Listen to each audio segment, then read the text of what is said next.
You've been successful. Tell us your story if you don't mind.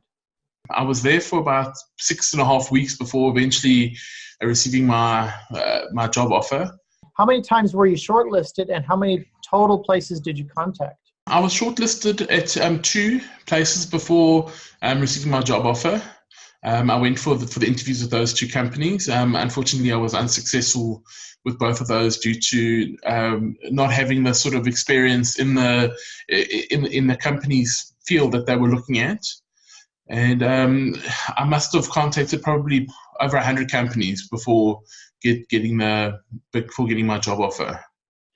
Can you tell us what was successful about those 3 efforts to get shortlisted? Because that takes some effort. What is the unifying? The most important thing for any South African or any foreigner going over to New Zealand is that they want to see a bit of initiative, and they want to see somebody being prepared to go outside the normal way of just emailing your CV off.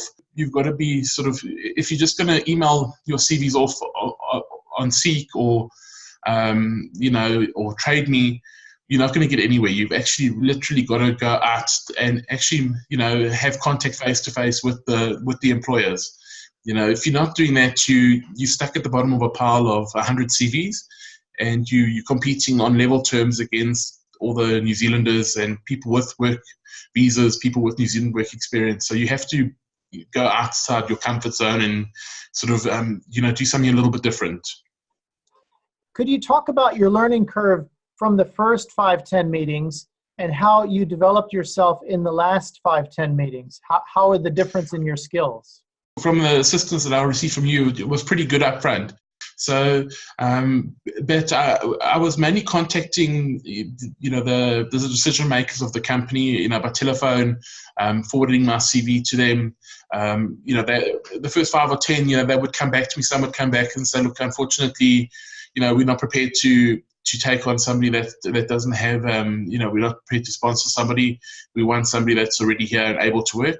When I went for my interview, the MD who was interviewing me, he said that the lady I dropped my CV off said that I was a very friendly, helpful person, and she said she felt that he needs to give me a chance. So that was the only way I managed to actually get in there. I would still be there if I was trying to apply just by the conventional means. You've set yourself apart. It took you 6.5 weeks. If you would have, what would be the longest you would stay? What did you plan to stay for? Did you have an exit strategy? I didn't. I was prepared to stay there until I managed to get a job. So if I had to have stayed there for 6 months, 9 months, I would have stayed there for as long as it took to get a job. Well, that's so. That was my plan A, and my only plan was to get over there. Right. So, I think that speaks volumes. Your effort and your attitude, and what you did, and you learned along the way, developing yourself.